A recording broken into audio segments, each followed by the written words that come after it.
recent demonstrations here in Northeast Ohio and across the world against police brutality and racism are not slowing down. News 5's Jay Jarvis shows us how one church here in Cleveland is continuing the conversation.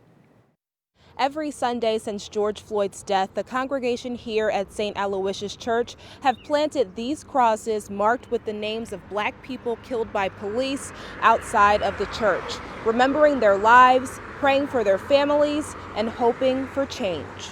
Black lives matter! Black lives matter! For the third week in a row, We can't breathe! Members of St. Aloysius have gathered on the church's front steps for a prayer memorial. We can no longer tolerate and have a blind eye for the evil of racism. They first came together the Sunday after George Floyd was killed by police in Minneapolis, observing a moment of silence to honor his life. Then they decided to expand that memorial for the dozens of Black men, women, and children who have been victims of police brutality. John Crawford, Dayton, Ohio. We have a mostly African-American parish, and we felt that we had to say or do something. Dante Parker. Each week, parishioners read the names of 10 people, have a minute of silent prayer for each of them, and then walk to the front of the church parking lot to plant the crosses.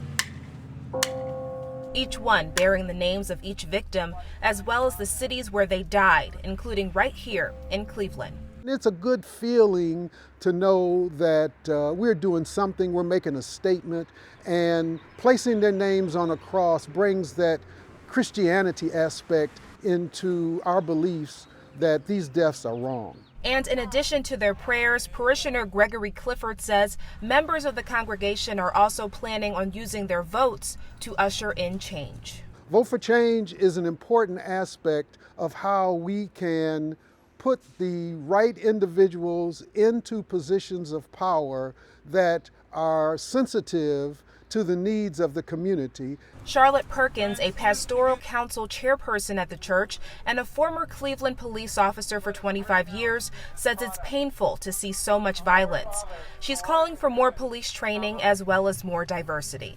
The police department should represent the African Americans who are here. There should be more African Americans on the police department, more minorities on the police department, so that people can feel comfortable, because people don't feel comfortable. Right now, white males make up 59% of the city's police department, while according to the Census Bureau, Black people make up 50% of the city's population. At a Cleveland City Council Safety Committee meeting last week, Cleveland Police Chief Calvin Williams says it will likely be another 2 years before the city fully meets the diversity hiring goals set under a consent decree with the U.S. Department of Justice. Leaders here at St. Aloysius say they unfortunately have a long list of names to write on crosses. They hope to continue planting them throughout the summer and even until Election Day.